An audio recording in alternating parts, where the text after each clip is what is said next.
Everyone, welcome back to our channel. आप सबका स्वागत है आपके अपने YouTube channel my IVF journey पर। जैसा कि मैंने आपके साथ शेयर किया था कि मैं आपके साथ सीरीज शेयर करूंगी और मेरी सीरीज का जो है जो भी आईवीएफ को स्टार्टिंग से लेके एंडिंग तक सब कुछ प्रेगनेंसी तक मैं आपके साथ सारा रूटीन सब कुछ शेयर करूंगी ताकि आपको किसी भी चीज़ को लेकर कोई भी डाउट ना रहे। तो सबसे पहला मेरी सीरीज का आज टॉपिक है कि आपको अपने हॉस्पिटल का जो चूज़ है वो कैसे करना है, कैसे चयन करना है। तो उससे पहले मैं आपको कहना चाहूँगी, अगर आपको मेरी वीडियोस पसंद आती है प्लीज़ उसे लाइक ज़रूर कीजिए और औरों के साथ ज़रूर शेयर कीजिए।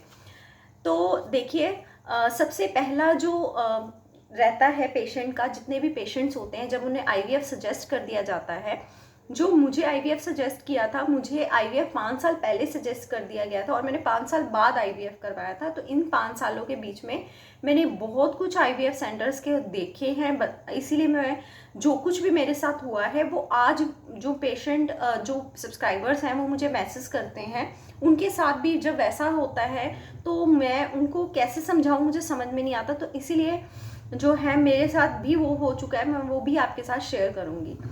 तो देखिए, पहला रहता है पेशेंट का सबसे ज़्यादा उनके माइंड में रहता है कि हमें कोई नियर बाय जो है नियर आसपास के एरिया में हमें आईवीएफ सेंटर्स मिल जाए, क्योंकि आईवीएफ सेंटर्स अब कॉमन हो गए हैं।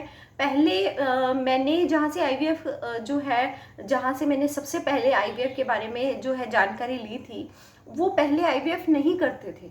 तो बहुत से ऐसे जो है हॉस्पिटल्स हैं जो पहले आईवीएफ के बारे में नहीं जानते थे, करते थे। नॉलेज डॉक्टर की तो लाइन यही होती है कि वो नॉलेज रखते रहते हैं, लेकिन वो भी आईवीएफ करने के लिए जो है कर देते हैं। ठीक है, तो उन्होंने भी आजकल बोर्ड लगाना शुरू कर दिया है, क्योंकि कोई भी चीज़ जब कॉमन होने लग जाती है तो वो जो है हर जगह जो है स्प्रेड हो जाती है। तो हमें ये इस भीड़ में, एक भीड़ क्राउड में आईवीएफ सेंटर को ढूंढना बहुत ज़्यादा डिफिकल्ट हो जाता है। तो उसके लिए आपको कैसे जो है वो चूज़ करना है, तो सबसे पहले अपने माइंड में ये बिल्कुल आप अपने माइंड में हटा दीजिए कि नियर बाय। अब मैंने भी अपने नियर बाय, आप मानोगे कि मेरे रिलेटिव ने ही मुझे सजेस्ट किया नियर बाय में वो सेंटर के बारे में मैंने, और इतनी नॉलेज होने के बावजूद भी मेरे से ये जो है गलती हो गई और उन्होंने मेरा बहुत बहुत गलत जो है, जो मेरा नहीं करना चाहिए वो भी करते रहे बिना नॉलेज के। जो है उन्हें जो थोड़ी बहुत थी वही वो अप्लाई करते रहे।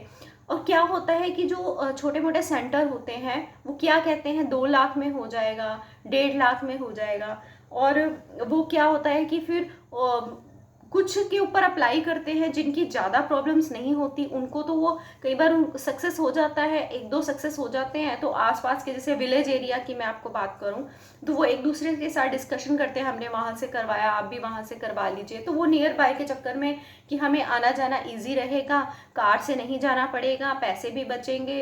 और क्या होता है कि एम्ब्रियो ट्रांसफ़र के बाद ये मिथ होता है कि ज़्यादा हम ट्रैवलिंग करेंगे तो हमें दिक्कत हो जाएगी। बहुत ज़्यादा से होती है, लेकिन इतनी ज़्यादा तो हम अपने एरिया में इतना सफ़र तो कर सकते हैं।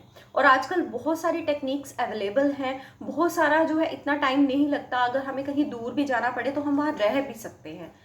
तो ये जो जितनी भी मैं सीरीज बनाऊंगी थोड़ी लंबे वीडियो होंगी, तो प्लीज़ उसे ज़रूर देखिएगा। तो नियर बाय का अपना माइंड से ही निकाल दीजिए कि हमें नियर बाय वाले में ही, जो नियर है वहीं से करवाना है, जो हमारे आसपास है। तो ऐसा नहीं होता, आपको अच्छे से वहाँ के बारे में सर्च करना है। देखिए, गूगल पे, यूट्यूब पे आजकल हर कोई जो है अपनी वीडियोस हॉस्पिटल्स की डालते हैं, ज़्यादातर जो अच्छे अच्छे सेंटर्स होते हैं।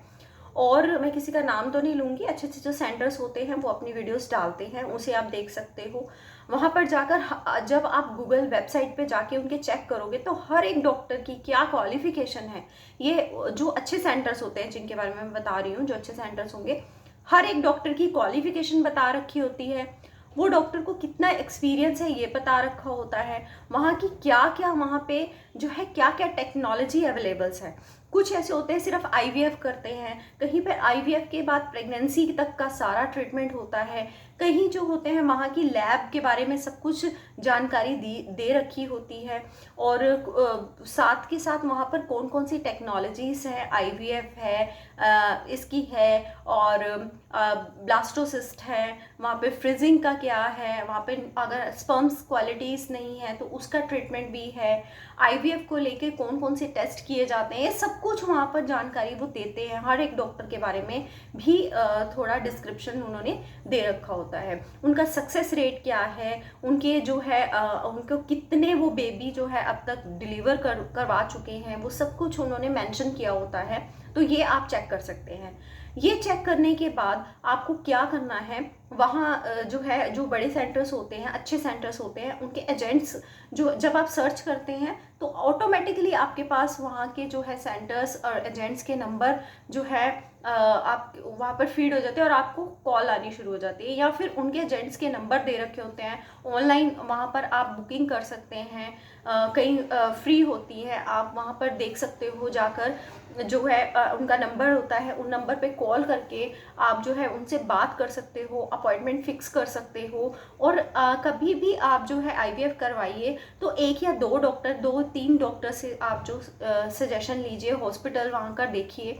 और जब वहाँ एजेंट से आप बात कर लेंगे तो उस हॉस्पिटल में जाकर आपको देखना है कि वहाँ पर जो लैब है, कई ऐसे होते हैं जैसे मेरे साथ हुआ, वो क्या करते हैं कि जो एम्ब्रियोलॉजिस्ट होते हैं, एम्ब्रियोलॉजिस्ट मोस्ट इम्पॉर्टेंट है क्योंकि सारा रोल ही एम्ब्रियो के ऊपर होता है। तो एम्ब्रियोलॉजिस्ट जो होते हैं, कई जो होते हैं बाहर लैब होती है, डॉक्टर जो हॉस्पिटल होता है उससे अलग लैब होती हैं, तो वो भी आपको देखना है कि लैब जो है वो वहाँ पर डॉक्टर जो हॉस्पिटल होता है, हॉस्पिटल के अंदर ही हो। तो आप हर एक पर्सन से पूछ सकते हैं वहाँ के सक्सेस रेट के बारे में। मैंने आपको पिछली वीडियो में भी बताया है और अब भी बता रही हूँ। जैसे वहाँ पर पेशेंट आए होते हैं, वो कुछ पेशेंट्स ऐसे होते हैं जिनको कंसीव हो चुका होता है, कुछ एक्सपीरियंस ले रहे होते हैं, कुछ के साथ कुछ प्रॉब्लम होती है, तो वहाँ बैठे हुए हैं आप पर्सन से पूछ सकते हो, बात कर सकते हो। और उसके अलावा आप मानो कि जब मैं वहाँ पर गई थी तो बाहर जो सिक्योरिटी गार्ड बैठते थे ना, डॉक्टर तो लेट आते थे, हम नीचे वेट कर रहे होते थे, तो वहाँ पे जो सिक्योरिटी गार्ड थे जितने भी, उनसे भी हम कंफर्म कर लेते थे। तो इसीलिए इसमें हिचकिचाने वाली तो कोई बात नहीं है। आप इतना पैसा लगाते हैं, इतना फाइनेंशियली इसमें इंक्लूड होते हैं आप, इतना आपको फिजिकली इसमें सफ़र करना पड़ता है, तो आप जो है इसमें पूछने से डरना नहीं है। आपको हर एक बात जो है वहाँ के बारे में पूछनी है। अगर आप लैब, कई डॉक्टर्स जो होते हैं अच्छे होते हैं, वो लैब्स वगैरह भी आपको दिखा सकते हैं अपनी। वहाँ पे जो है टेस्ट वगैरह का, जो आपके जितने भी टेस्ट होते हैं वो भी लैब अवेलेबल होनी चाहिए। कई बार ऐसा होता है कि हम टेस्ट बाहर से भी करवाते हैं, कुछ अल्ट्रासाउंड का होना चाहिए वहाँ पर, लैब्स होनी चाहिए। और वहाँ पर एम्ब्रियोलॉजिस्ट वहाँ पे ही होना चाहिए, वहाँ एम्ब्रियोस जो तैयार किए जाते हैं वहाँ की लैब वहीं होनी चाहिए। ठीक है, ये सारी चीज़ें आपको देखनी है। हाँ, कहीं ऐसे हॉस्पिटल्स होते हैं जो प्रेगनेंसी तक नहीं देखते हैं, कई ऐसे हॉस्पिटल होते हैं जो 3 मंथ तक आईवीएफ में आपको कंसीव हो गया, उसके बाद 3 मंथ्स तक उनकी रिस्पॉन्सिबिलिटी होती है। उसके बाद जो है वो अपने आप आपको डॉक्टर सजेस्ट कर देते हैं या फिर वो बता देते हैं। ठीक है, तो ये सारी चीज़ें वहाँ पर अवेलेबल होनी चाहिए, ये सारी चीज़ें आपको देखनी है। और यही देखकर ही आपको जो है सजेशन लेना है कि हमें यहाँ पर करवाना चाहिए या नहीं करवाना चाहिए। और वो जो हॉस्पिटल होता है ये भी देखना है कि वो कितना जो है लंबा, मतलब कितने टाइम से आईवीएफ कर रहे हैं। वहाँ पर जो है आप सर्च करेंगे तो आपको पता चल जाएगा कि कितने टाइम से वो आईवीएफ कर रहे हैं। कुछ ऐसा होता है 1-2 साल से कर रहे हैं। मेरे पास कितने ऐसे सब्सक्राइबर्स आए, उन्होंने बताया कि नया नया उन्होंने सेंटर खोला था, हमने वहाँ से आईवीएफ करवा लिया और फिर हमें ये प्रॉब्लम्स आ रही है। देखिए, आईवीएफ जो है वो अगर कॉमन है तो वो छोटी चीज़ भी नहीं है। उसके बारे में जो है डॉक्टर जितना पुराना होगा, बहुत पुराना भी नहीं होना चाहिए, लेकिन हाँ ये है कि 10, 15, 20 साल का एक्सपीरियंस उन्हें है, वो अच्छे हैं। गोल्ड मेडलिस्ट होने, मैंने जिससे करवाया वो गोल्ड मेडलिस्ट थे, उनको कितना एक्सपीरियंस है, उन्होंने कितने आईवीएफ पहले किए हैं, कितने उनके सक्सेस हुए हैं, कितने उनके जो है, देखिए फेलियर के बारे में तो कम भी बताते हैं, कितने उनके सक्सेस हुए हैं, कितने। तो ये सारी चीज़ें आप सर्च करने के बाद ही जो है वहाँ पर आप अपने आप को सजेस्ट कर सकते हैं। इसीलिए बहुत से ऐसे पेशेंट होते हैं जो मुझे बताते हैं कि हम इस एरिया में हैं, आपने जहाँ से कराया हम वहाँ पर नहीं आ सकते। तो देखिए, ये भी होता है। जैसे मैंने चंडीगढ़ से करवाया था, चंडीगढ़ में क्या है कि वहाँ पर अगर आप दूर से आ रहे हैं, ज़्यादा दूर से हैं, तो आप वहाँ पर डॉक्टर जब आपका प्रोसेस स्टार्ट कर देते हैं, इंजेक्शन के बाद से जो आपका प्रोसेस होता है, वहाँ पर आप कुछ दिन के लिए रह भी सकते हैं। वहाँ पर कुछ ऐसी जो है डॉक्टर बता देते हैं, उन्हें पता होता है कि आसपास के एरिया में कहाँ पर अवेलेबल है।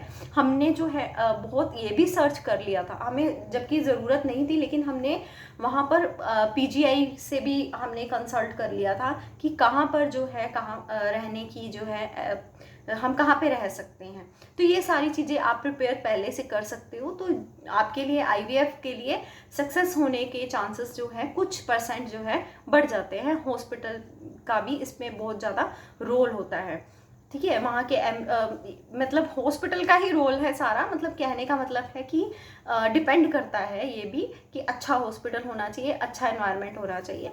तो आई होप कि आपको जो है ये मेरी बातें समझ में आई होंगी। समझ आई तो प्लीज़ इसे लाइक ज़रूर कीजिए, औरों के साथ शेयर कीजिए। तो यहीं पर अपनी वीडियो का एंड करूँगी। राधे राधे।